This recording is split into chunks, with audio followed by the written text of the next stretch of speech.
বাচ্চা ছেলেটি তার মুখ থেকে একটি নকল দাঁত বের করে এই অসুস্থ বয়স্ক মহিলাটির মুখের মধ্যে দিয়ে দেয়। সঙ্গে সঙ্গে বয়স্ক মহিলাটির ভিতর থেকে এক আলোক রশ্মি বের হয়। বয়স্ক মহিলাটি মুহূর্তের মধ্যে সুস্থ হয়ে ওঠে।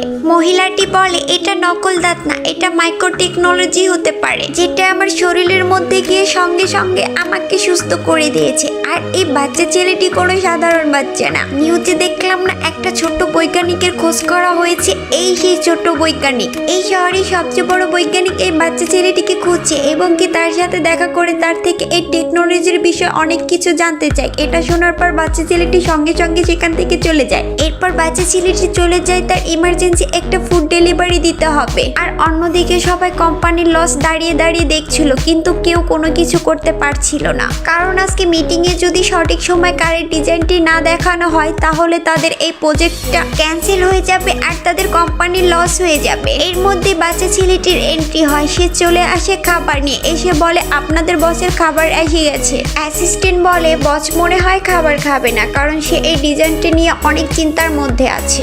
এরপর বাচ্চা ছেলেটি প্রজেক্টে গাড়িটি দেখেই বুঝতে পারে কোন ডিজাইনের কথা বলছে এবং কি বলছে। সে 2 মিনিটের মধ্যে সেই প্রজেক্টের ডিজাইনটি মেয়ের হাতে তুলে দিয়ে বলে, বাই। অ্যাসিস্ট্যান্ট কাগজ খুলে ডিজাইনটি দেখে অবাক হয়ে যায়। এরপর যখনই সেটা চেক করার জন্য প্রজেক্টরে দেখে, এরপর সবাই এটা দেখে খুশি হয়ে যায়। আর এই ডিজাইনটার জন্য কোম্পানি অনেক বড় লসের হাত থেকে বেঁচে যায়।